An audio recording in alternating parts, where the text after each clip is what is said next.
programa. Es tiempo de tender la red democrática y mostrar la Costa Rica del futuro hacia la cual debemos caminar. Con ustedes, Jonathan Prendas, aquí por CRC 89.1 Radio.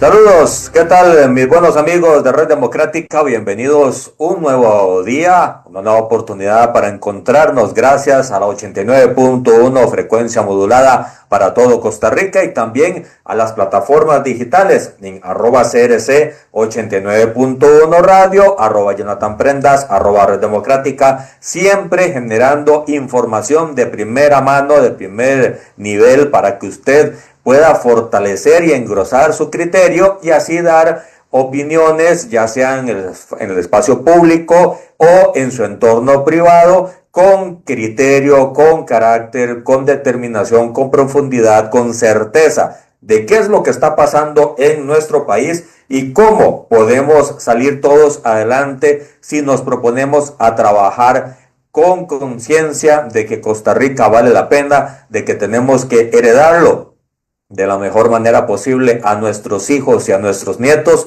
y que si todos nos ponemos de acuerdo vamos a avanzar, y que si todos seguimos trabajando cada uno por nuestro lado, pues el país seguirá por la ruta en que en algunos indicadores muestran que estamos avanzando. El día de hoy es un episodio particularmente importante en Red Democrática porque gracias a la tecnología estamos conectando en este momento con Dagoberto Murillo Delgado. Él es uno de los investigadores del programa Estado de la Nación, en específico del Estado de la Educación, que el jueves pasado pues sacó su más reciente estudio.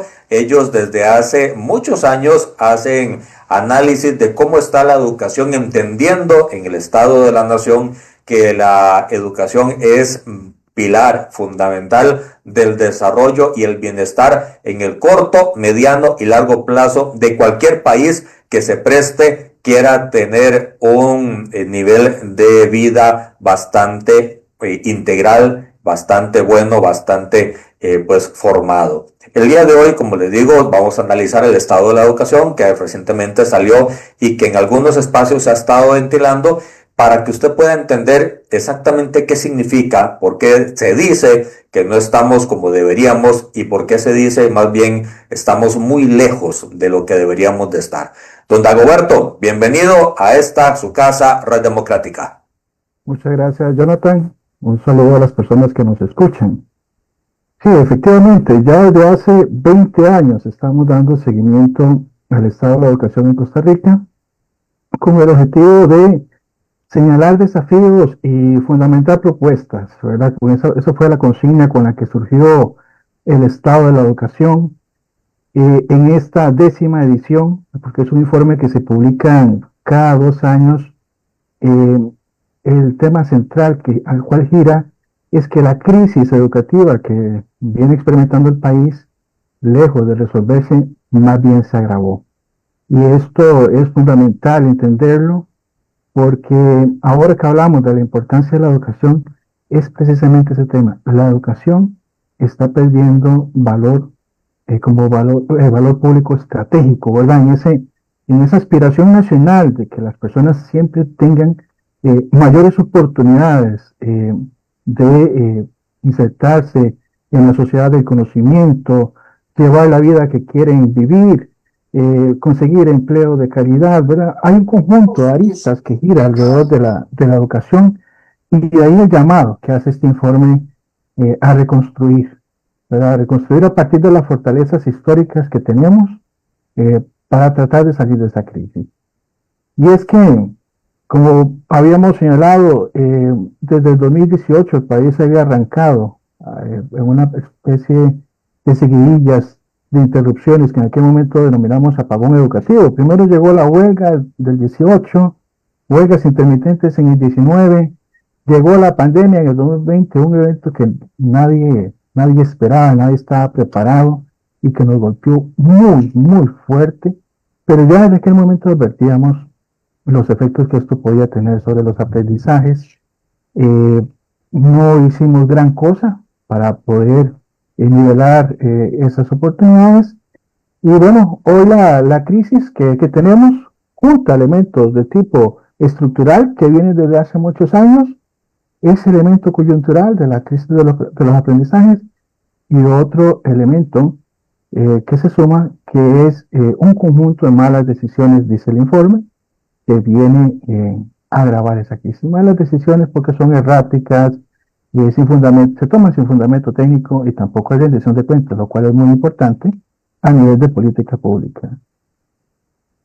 Dagoberto, el abrebocas que estás poniendo sobre la mesa nos deja muchísimas preguntas, porque si en algo nos hemos caracterizado en las últimas décadas, antes del 2015, antes incluso de la década del 2010, era que pensábamos a largo plazo en función de la educación, porque eso generaba oportunidades de ascenso social, oportunidades de crecimiento, oportunidades de inversión en sistemas productivos, pero de un momento a otro se empezó a polarizar, se empezó a generar fundamentos de líneas que no iban ni siquiera en los pilares del desarrollo internacional, que nos decían el mundo va por allá, y parecía que Costa Rica no quería ir por allá, y muestra de eso, como bien lo decís, es no solo el apagón educativo, sino lo desnudo que quedó el sistema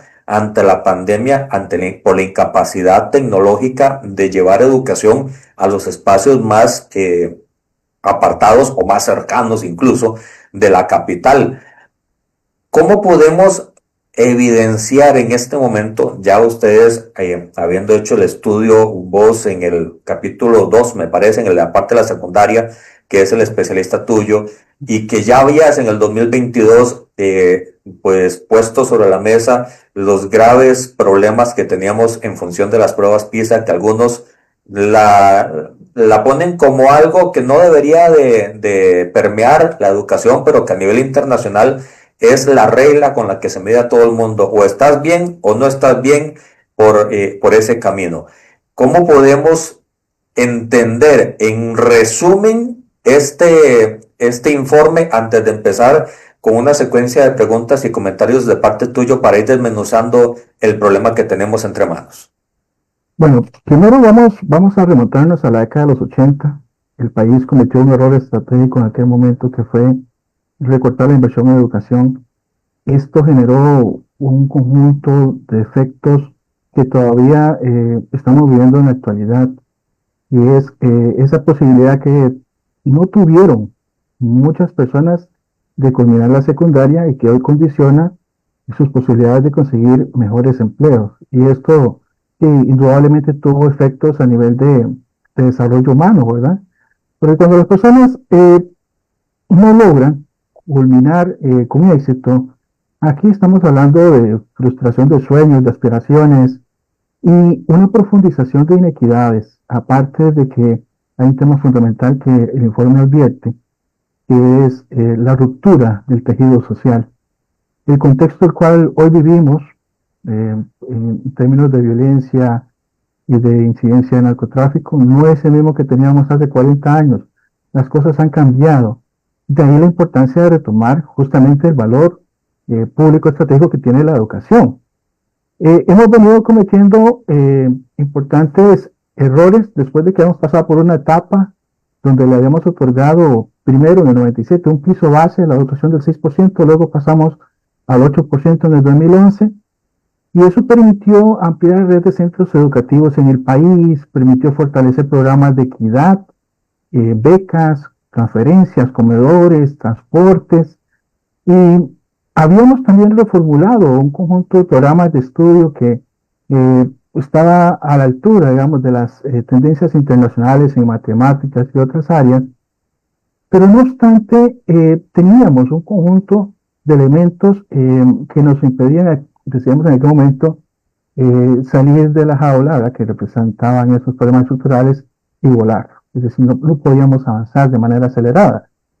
El tema es que cuando vienen estos eventos externos, como vos decías, quedamos completamente desnudos. Ahí se evidenció la falta de capacidad del sistema de salir de la crisis, de actuar rápido. Mientras otros países, en medio de la crisis, empezaron a aumentar la inversión en educación, trabajar con sus docentes, crear planes de lectura para abordar esos rezagos que se estaban generando desde la casa, acá no lo hicimos. Acá más bien retrocedimos más bien en algunas de esas áreas. A final de 2021 se había creado un plan de nivelación académica que articulaba varios ejes, estaba para diseñarse y aplicarse en varios años. Sin embargo, hicimos borrón y cuenta nueva en esta administración y empezamos con una serie de diagnósticos que no fueron suficientes para impactar lo que estaba sucediendo en las aulas. Entonces, en resumidas cuentas, hoy lo que tenemos es un conjunto de generaciones de estudiantes que avanzan en el sistema con una debilidad en el desarrollo de habilidades claves como la comprensión lectora, la resolución de problemas. Incluso ya algunos están llegando a la universidad y ahí se ven esos efectos. Sí. Los que logran llegar, ¿verdad? Claro, Jonathan, hay que entender eso. Hay otros que ellos toca de una vez entrar al mercado laboral y ahí la cosa también es bien compleja, ¿verdad? En términos de oportunidades. Entonces, el escenario en el cual estamos es delicado porque hay que entender que el país, en el país cada vez hay una proporción mayor de personas adultas mayores y el peso que tiene esa población joven cada vez es más chiquitico. Entonces, ocupamos más bien que esas personas que se van incorporando al mercado laboral logren sostener, eventualmente, si lo vemos desde el punto de vista de desarrollo humano, esos logros históricos que en el pasado tuvimos, ¿verdad? Entonces, ahí hay un reto fundamental en cómo hacemos ahora para trabajar con estas generaciones. Y ahí que el informe también adopta un enfoque muy propositivo para tratar de generar insumos que le permita a los actores que intervienen en el sistema educativo tomar las decisiones que se requieren. De hecho, en unos minutos vamos a entrar a estas propuestas que ustedes dan porque me parece un valor agregado sustancial, más también por la época en la que estamos electoral, donde no hay que descubrir el agua tibia. Costa Rica es un país muy diagnosticado y es tonto el movimiento político que no pone atención a las líneas que la técnica marca como las adecuadas. Se le podrá poner condimento, pero la esencia ya se está estableciendo bastante claro y uno de los informes, uno de los diagnósticos más certeros son los que hace el Estado de la Nación. Dagoberto, esa falencia o ese rezago, ese dejar atrás, ¿es igual en lo público que en lo privado? ¿En la educación pública que en la educación privada? ¿O es muy marcado en lo público y no tanto en lo privado? Vamos a ver, Jonathan, aquí hay que entender varios elementos. Primero, la arista multidimensional del fenómeno, ¿verdad? Hay elementos que tienen que ver justamente con las condiciones de origen. Por ejemplo, en el país, la probabilidad que tiene una persona que vive en un hogar donde los años promedio de educación son 6 años o menos, la probabilidad que tiene esa persona de terminar en la secundaria es mucho menor que, por ejemplo, si usted nace en una familia donde los padres tienen educación superior. Hay una serie de implicaciones ahí. Los recursos que tiene usted, si vive en un hogar de clima educativo alto, son mucho más que los que tienen en el otro caso. Por ejemplo, hablemos de existencia de libros, de una biblioteca, hablemos de equipo informático, hablemos de que si usted tiene problemas en un centro educativo, le pueden financiar una tutoría, un apoyo extra. Eso no ocurre en la mayoría de los hogares costarricenses. Eso, digamos, cuando uno empieza a analizar, el 90% de las personas que asisten al sistema educativo costarricense lo hacen en el sector público. Entonces, cuando comparamos, primero hay que entender esa realidad. 90% versus 10%. Por un lado. Segundo, evidentemente, uno esperaría que cuando viene una crisis como esto, afecte a todo el mundo. Y eso es lo que nos evidencia en las pruebas PISA. Es decir, los resultados o los niveles de logro que obtienen las personas también se vieron afectados si usted estaba en un centro privado. No obstante, el impacto fue mayor en los centros públicos. Eso sí hay que entenderlo. Pero es que en el centro público también encontramos muchas condiciones distintas. Por ejemplo, no es lo mismo estar en un colegio científico que tenga bachillerato internacional, que sea experimental bilingüe, por ejemplo, a estar en un liceo rural, que también analizamos de paso en este informe. Las condiciones de infraestructura, el tema de conectividad, la falta de desarrollo profesional para sus docentes, unido a una serie de elementos, genera que aunque tienen un rol estratégico porque logran llevar acceso a zonas de difícil, de difícil acceso, ¿verdad? Valga la redundancia, en zonas rurales, lejísimos, no logran de repente cumplir con el mandato que tienen, ¿verdad? Que llevar una educación de calidad. Entonces, uno empieza a ver que hay importantes asimetrías, importantes desigualdades, incluso desde la primaria. Por ejemplo, hay estudiantes en el país que tienen un currículum aprobado del año 97, reciben todas las asignaturas, reciben arte, reciben música, reciben inglés, educación física, pero vamos a encontrar otro grupo de escuelas que trabajan a doble jornada, la cantidad de lecciones se reduce. Tenemos las escuelas unidocentes, que los dos, al dicho sea de paso, los profesores y las profesoras hacen un enorme esfuerzo, dan desde primer grado hasta sexto, pero sí, enfrentan un importante recargo laboral. Aparte de asumir los 6 grados, también tienen que asumir las tareas administrativas y todo el desarrollo comunitario. Entonces, el espacio que tienen ellos, digamos, de trabajo, genera una fuerte recarga y eso ellos lo sienten, ¿verdad? Aparte de las condiciones que ya también describíamos, de infraestructura, de conectividad, que también termina dificultando la labor que hacen. Dago, he escuchado desde el día de la presentación para acá una serie de ejemplificaciones que hacen ver el problema de la dimensión correcta, porque cuando se dice hay rezago, hay quienes no lo dimensionan. Cuando se dice estamos mal, hay gente que dice no es tanto. Cuando se le pone puntos sobre las IES y se ponen ejemplos de qué tan mal está la educación, he escuchado incluso decir que el rezago es de 40 años en la proporción de la generación de conocimientos. ¿Es así esa cifra? ¿O cuál es la cifra? ¿Cómo podemos ejemplificar, cuantificar el rezago en la educación según el informe? Mira, una forma muy sencilla es interpretar los resultados de las pruebas PISA. Por ejemplo, el nivel de competencia lectora que tienen hoy las chicas y chicos a los 15 años es similar a que deberían tener, o tienen, digamos, en tercero. Entonces, quiere decir que cuando uno empieza a analizar la capacidad de tomar un texto complejo, entenderlo, descifrarlo, decodificarlo, nuestras chicas y chicos tienen serios problemas ahí. Entonces, un nivel de tercer grado. A los 15 años, un nivel de tercer grado. Yo creo que eso nos ilustra la magnitud del problema. O cuando queremos ver, por ejemplo, la caída en el nivel de aprendizajes, solo en competencia lectora, si uno lo quiere ver, ese decrecimiento del 2018, que tuvimos entre 2022 y 2018, es como hablar de medio año de educación perdido, ¿verdad? Para que lo podamos como magnificar ahí.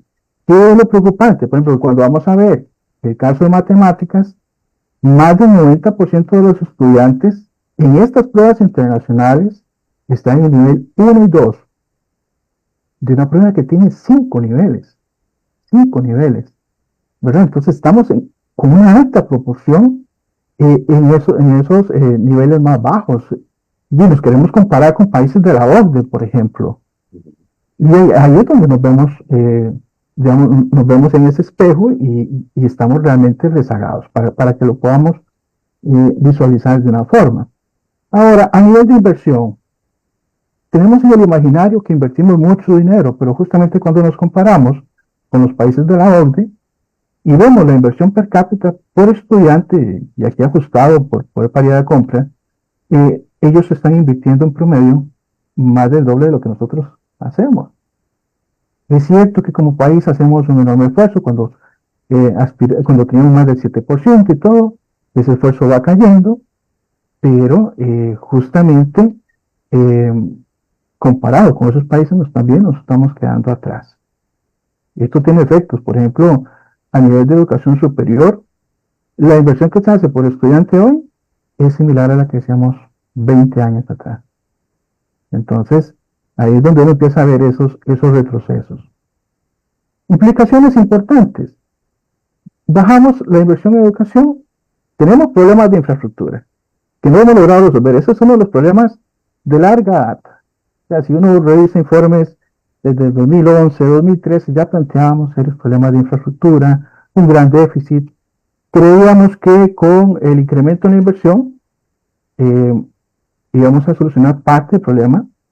Hoy cuantificamos, por ejemplo, cuánto nos tomaría resolver las órdenes sanitarias existentes hoy y verificamos que es más de 1% del Producto Interno Bruto.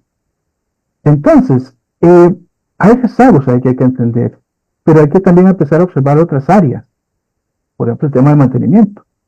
No se trata solo de construir nuevos centros educativos, que ojalá lo podamos hacer, pero también hay que ver con aquella infraestructura existente cómo le dotamos de recursos para que el Estado, las paredes, los techos no vayan en decadencia. Y ahí hay varias alternativas. Primero, las metas estratégicas globales que habla el informe, pero también hay elementos de la gestión local. Digamos, aquí hicimos un ejercicio, buscamos distritos con alta incidencia de eventos delictivos, con bajo índice de desarrollo social, fuimos a consultar a las personas directoras. Mire, cuando usted tiene un problema de gestión, ¿a quién recurre? Uno esperaría que en este tipo de centros educativos usted vaya, recurra, busque en la municipalidad, busque otros actores, asociaciones, ONG, iglesias, busque apoyo para tratar de llevar recursos al centro educativo. Sin embargo, lo que encontramos es que muchas personas directoras están trabajando solos en este momento, tratando de resolver los problemas de manera aislada. Como decíamos, en un contexto difícil. Entonces también se requieren medidas que vengan desde la parte macro, ¿verdad? Con lineamientos claros de cómo trabajar este tema de redes colaborativas de apoyo, pero también a nivel local. Cómo estrechamos esfuerzos, digamos, junto a otras organizaciones para tratar de mejorar la situación educativa en nuestros centros, ¿verdad? En estos centros, perdón. Cuando hablaste de todos estos pormenores, algunos podrán pensar, y de hecho me lo hicieron ver hace unos días, ok, si estamos tan mal, si esta referencia, muchachos de 9º año en función de los muchachos de 3er grado de escuela, ¿cuánto tiempo nos puede tomar recuperar la senda correcta, o sea, ponernos a tono, ponernos en cintura? ¿O cuántas generaciones de estudiantes pueden tomarnos al ritmo de inversión actual que está teniendo el país? Bueno, a nivel de inversión, vamos a ver, el informe trata de un tema muy relevante. Decíamos, recortar es muy fácil, ¿verdad? Usted viene, ya vemos el descenso a nivel general en esa inversión, pero incluso emprendiendo y reconociendo también la situación fiscal del país, ¿verdad? Un crecimiento, por ejemplo, en el presupuesto de un 8,5% en la inversión implicaría que usted tendría el nivel de inversión del año 17, pero hasta el 2042. Creciendo a ese ritmo. Ojo la cantidad de años que nos tomaría. Si tomáramos la decisión de hacerlo al 10%, estamos hablando casi de 11 años. Entonces, estas caídas tienen efectos importantes en el tiempo. Por cada año que decidamos posponer la toma de decisiones, va a tener un alto costo. Eso en materia de inversión. Lo que quiero decir es, si en 2026 no hacemos algo, eso también va a tener todavía una cuantía mayor, porque lo que no solucionamos se va a seguir deteriorando, entonces ya va a ser más costoso incluso retomar los puntos que teníamos en años anteriores. Ahora, en temas de aprendizaje, hay que verlo de manera distinta. Yo ahí lo vería como por generaciones.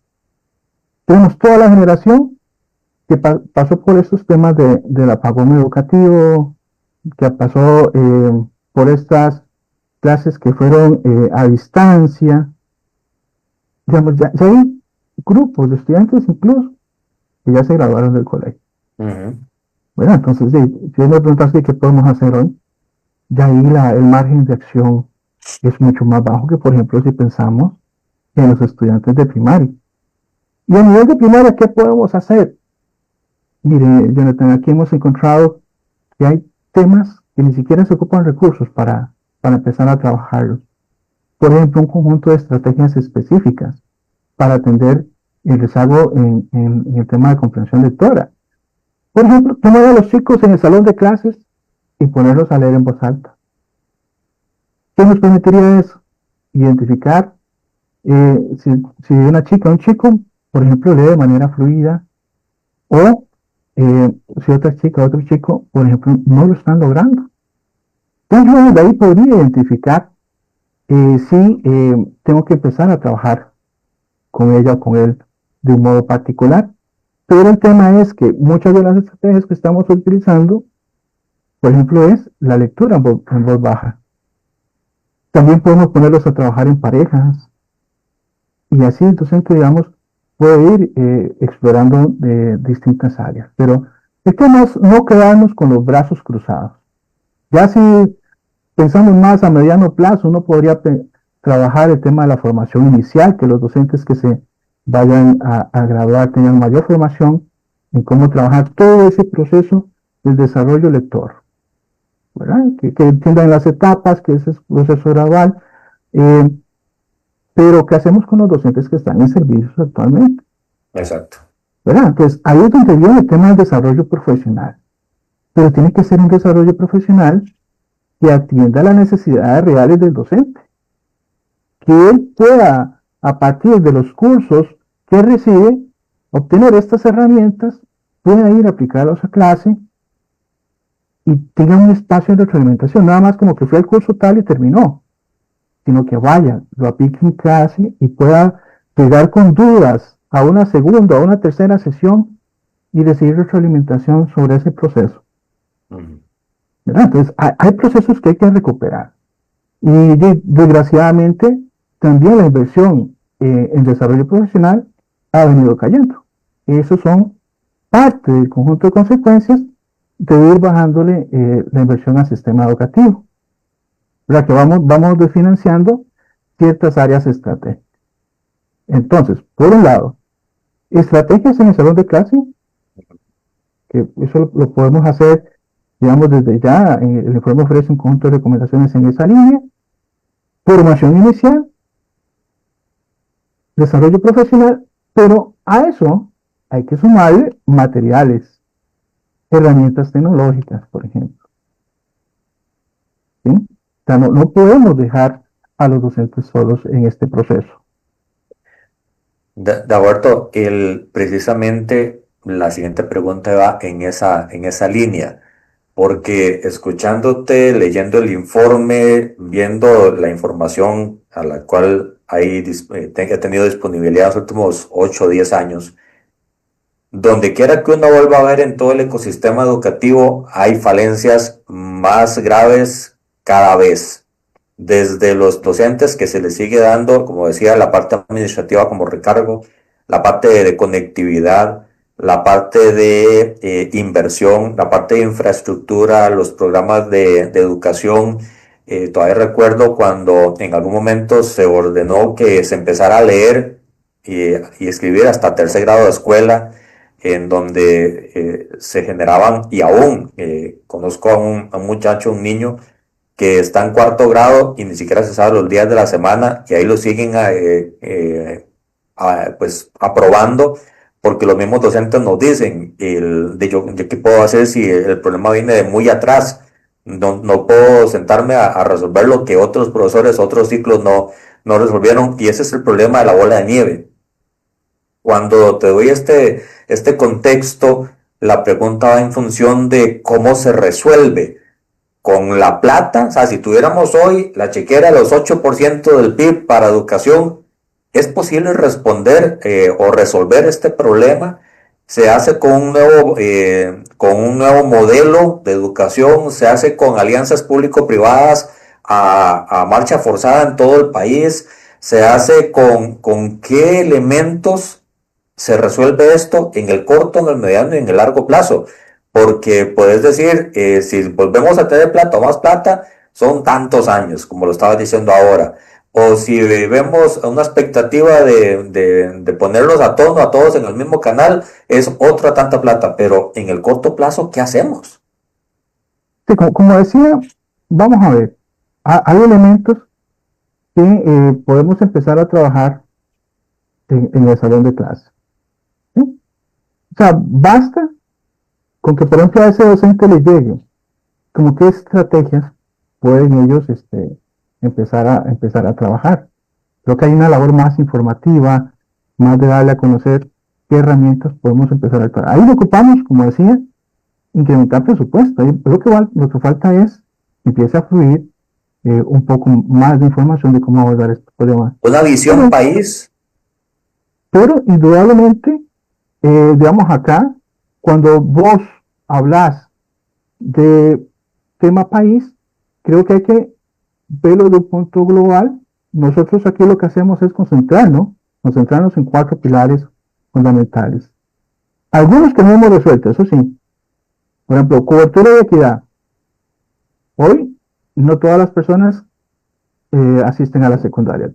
Todavía tenemos deudas ahí pendientes.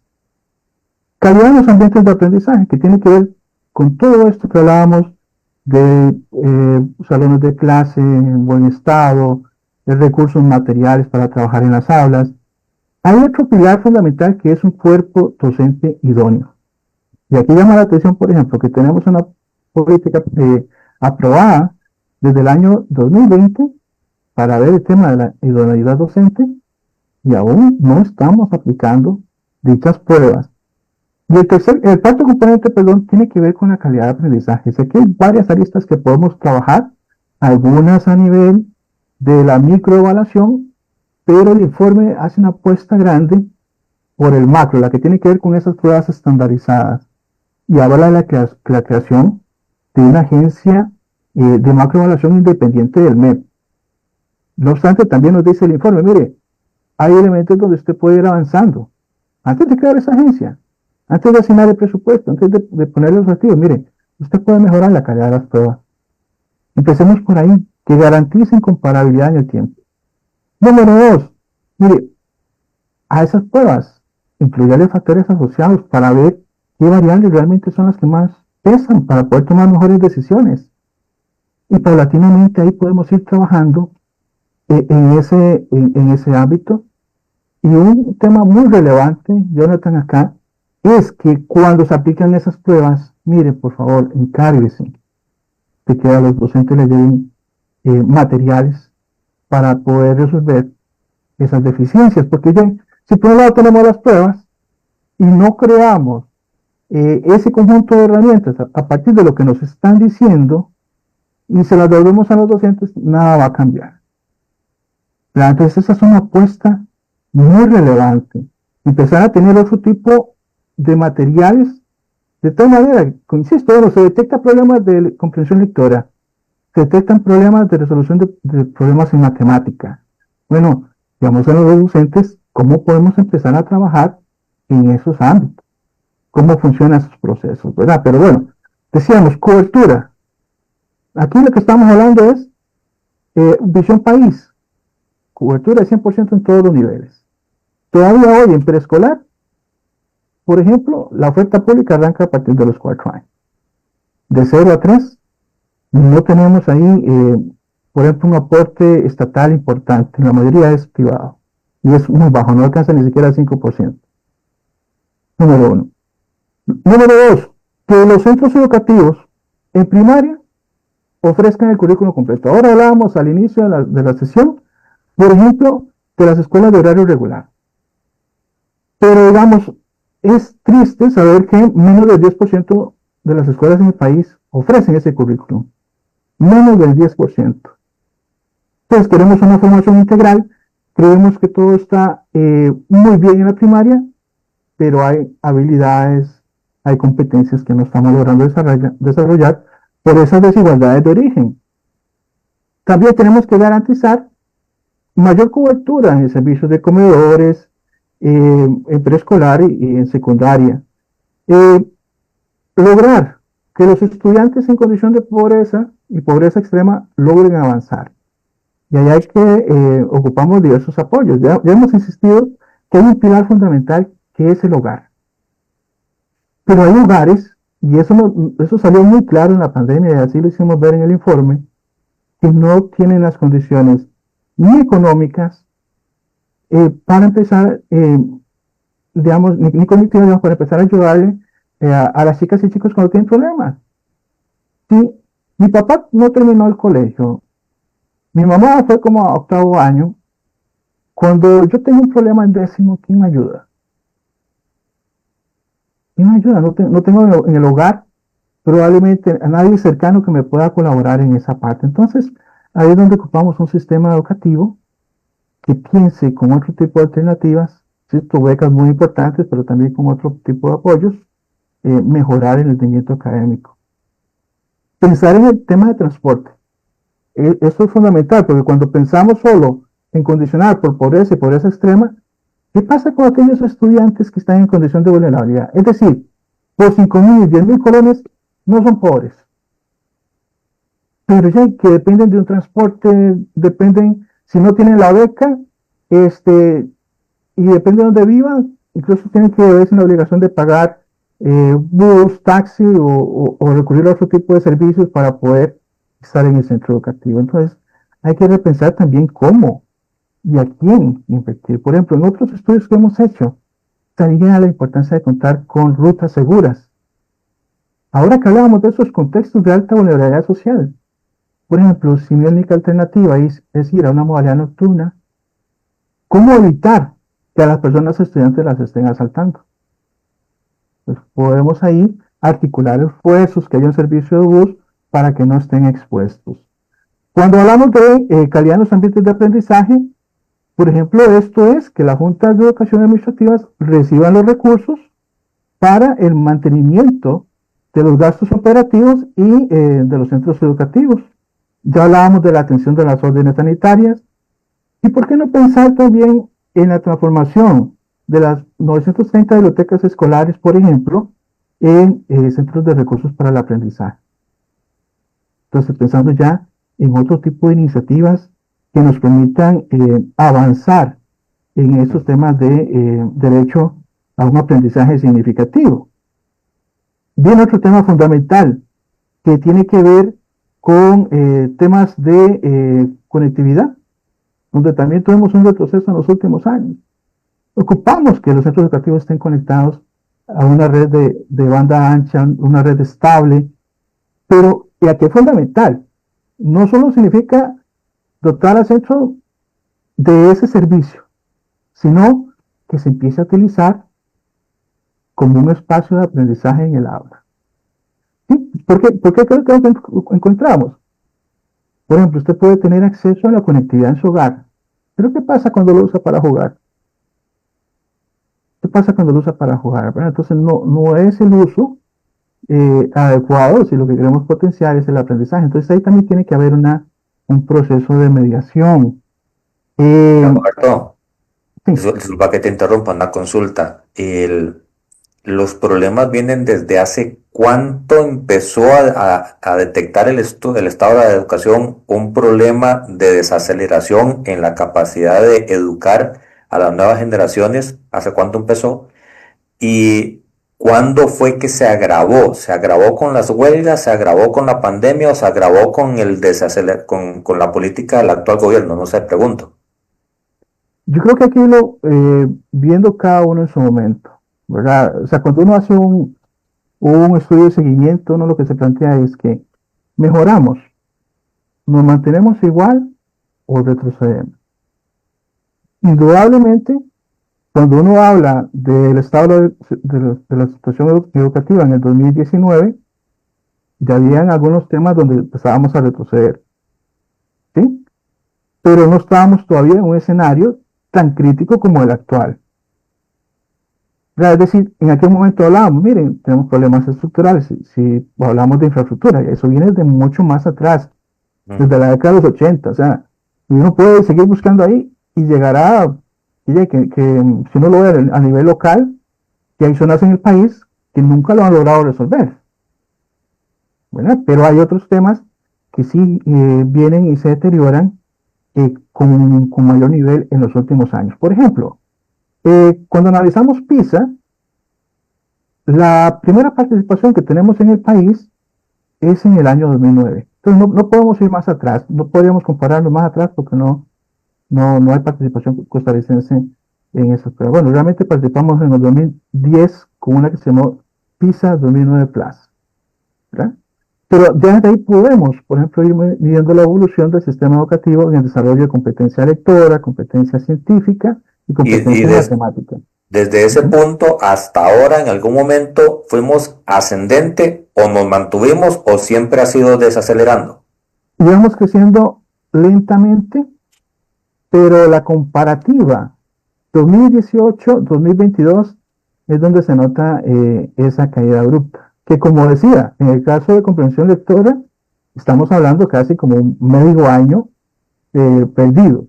Ya nosotros también en el informe anterior, en el 2023, decíamos, miren, si no hacemos nada, estas personas que han pasado por todo este tema del apagón, vamos a llegar a PISA y ahí se va a ver un efecto de una caída en 20 puntos, ¿verdad? Entonces, y eso ya se termina cumpliendo, desgraciadamente.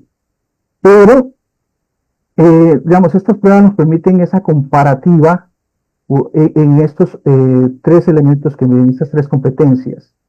¿Verdad? No podemos ir y decir, bueno, la generación de los 80 tiene mejor nivel de comprensión lectora que la actual. Eso no lo podemos afirmar. Bueno, hay que entender, por ejemplo, que en la década de los 80 la cobertura al sistema educativo era más baja. Claro, entonces, si se hacen las pruebas, probablemente de ahí lo que podríamos empezar es hacer tener una serie de hipótesis, pero sería difícil verificarlas. Infraestructura. ¿Qué es lo que nosotros vemos? Bueno, pues vemos un modelo que responde, o es un modelo reactivo, no es un modelo de planificación, ya lo hemos señalado, pero lo que vemos es como un crecimiento en una señal, que son las órdenes sanitarias. ¿Qué es lo que te dicen? Miren, hay desde problemas más leves, hay problemas moderados que se pueden resolver desde las juntas de educación administrativas, pero hay otros problemas graves que tienen que ver ya incluso con el cierre del centro educativo. Entonces, uno ve el fenómeno y uno dice, la pregunta es, ¿por qué llegamos ahí? ¿Por qué en muchos centros educativos tiene que darse una orden de este tipo para que se empiece a actuar?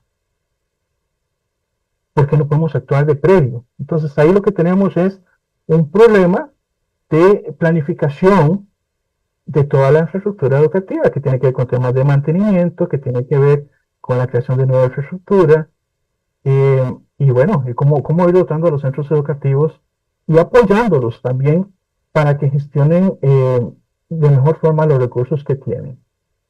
Entonces, hay una serie de elementos ahí que trabajar. Y a ver, cuando ya esta parte final nos quedan 6 minutos de programa, la pregunta es hemos sido desordenados, ha faltado visión de desarrollo para plantear y planificar y prospectar a la educación. No hemos tenido un referente más allá de la confianza de que creemos que somos buenos y esa zona de confort nos ha salido cara. ¿O cómo podríamos entender ya en la parte del análisis del ecosistema completo? Porque responsables quienes han estado en gobierno, no han tomado decisiones, quienes han estado en puestos de político de elección popular, porque o no han aprobado o no han hecho el contrapeso político, o no ha sido suficiente por los afectos coyunturales que ya hemos analizado. Pero a grosso modo, el olfato, la visión, la perdimos o somos demasiado desordenados y así está la ejemplificación de la sociedad. Es decir, con esto que me estás diciendo del rezago, podríamos aseverar o inferir que el costo social para Costa Rica en el corto plazo a nivel de empleo, de capacidad de salir adelante, de producción y demás, va a salir también pues rezagado en cuestión de pocos años. Sí, correcto. Indudablemente hay un efecto. Y eso es lo que estamos señalando en el informe. Ahora, todo está perdido, que creo que va por ahí más o menos el tema, que es como una cuestión que algunos se plantean, ¿verdad? Ya aquí podemos hablar de una generación perdida. Pues no, el país ha consolidado a lo largo de varias décadas un conjunto de acuerdos en materia de educación. Por ejemplo, basta decir que tenemos en la Constitución política establecido el monto mínimo para invertir, pero aquí hay un tema de voluntad política, de ponernos de acuerdo para que esos acuerdos se cumplan. Es que También ahí, hemos, Dagoberto, ajá, disculpa que te interrumpa, porque precisamente leí esa parte hace minutos antes de entrar al programa y me llamó la atención porque yo estaba en la Asamblea Legislativa. El acuerdo entre todos ahí, todas las fracciones es, ok, démosle, pero el que manda el presupuesto es el que está en el poder y la capacidad de modificación de la Asamblea es limitado porque no se tienen los insumos para saber a qué recortarle en función de darle ese porcentaje. Entonces, la voluntad política y el acuerdo de generar esa línea de desarrollo va mucho en función de las verdades o mentiras de una campaña, porque eso es lo que se va a llegar, el que gana el poder a ejecutar, y ya estando ahí, siempre hay excusa para poner otra cosa por delante de la carreta. sí, pero ahí justamente donde hay que tener mucha claridad en esas metas, esos objetivos que se proponen en el plan de educación, ¿verdad? Que tiene que ir en concordancia también con el Plan Nacional de Desarrollo. Y aquí nosotros hablamos de que cuando se va a invertir en educación, te digan en qué, con qué metas, con qué objetivos, en qué plazos, para poder justamente tener la capacidad de dar seguimiento al tema, poder hacer rendición de cuenta, que es muy importante para que la ciudadanía también recupere la confianza en esa inversión que se hace en un tema estratégico como es educación. Pero por eso hablaba la importancia de recuperar esos acuerdos, porque aquí algo que se nos olvida es que para la educación nosotros tenemos que tener políticas país, no que llegue un gobierno de turno y trate, como decíamos hace un momento, de inventar el agua tibia, eh, ¿verdad? Sino de aspiraciones. Para poner un ejemplo, todo el mundo habla de la importancia de la educación técnica para el país. Hay que fortalecer la educación técnica, pero ya en los últimos años, por ejemplo, el país estuvo estancado en la creación de nuevos colegios. ¿Verdad? El año 2024 nos reportan, por ejemplo, la creación de 6 nuevas ofertas, que son 2 colegios nuevos y la habilitación de 4 secciones nocturnas. Pero bueno, yo creo que hay un tema que nadie te va a decir, no, por aquí no va. No, hay que hacerlo. Pero el tema es, ¿qué meta nos vamos a poner? ¿En qué plazos? ¿Qué es lo que usted va a hacer? Luego, lo segundo, inglés. ¿Verdad? Ahí tenemos, digamos, todo un tema, todos tenemos una política de bilingüismo ya aprobada, pero cuando vamos a ver en el salón de clase, pues nos hablan de falta de recursos, de falta de tiempo, de interrupciones, ¿verdad? Entonces, hay temas que uno los puede resolver a nivel macro, pero hay otros que también tienen que empezar a ver la parte de lo que ocurre en el salón de clases. Entonces, lo que quiero plantear con esto, Jonathan, es que cuando usted se propone una ruta de mejora, no se trata solo de poner un objetivo aislado, sino que tiene que verlo en un proceso que involucre mejorar en varios ámbitos, aunque sea de forma gradual, de ir subiendo peldaños, pero que realmente tenga un impacto en el sistema educativo. Insisto, creo que aquí no estamos para hablar de una reforma integral y de todo el modelo, sino de empezar a ver de aquellas fortalezas que tenemos, cuáles podemos hacer un uso para tratar de salir de esta crisis.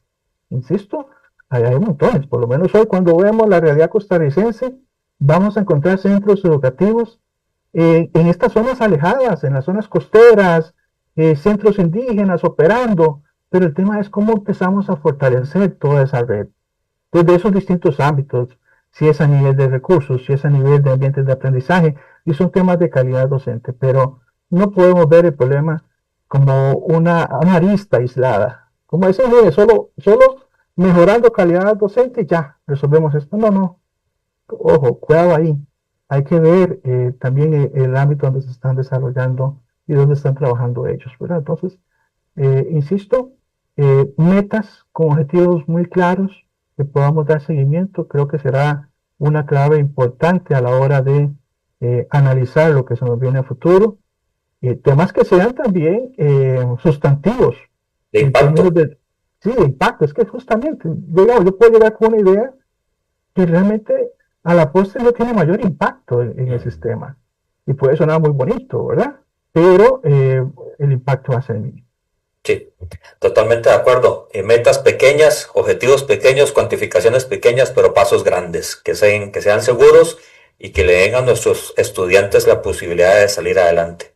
Gracias, Dagoberto, por esta hora llena de análisis, de barbas en remojo y jalón de orejas, porque yo creo que nos hace mucha falta la disciplina de la visión a largo plazo y el orden para poder establecer los objetivos a seguir. Gracias. Y gracias a todos ustedes que han estado en sintonía de Red Democrática. Mañana a las 10 de la mañana, Red Democrática, edición Costa Rica al Espejo, con Víctor Borge. Vamos a estar analizando el sector turístico, datos, cómo se están comportando, qué están haciendo, cómo están viviendo y quiénes lo componen. No se lo pierdan mañana a las 10 de la mañana.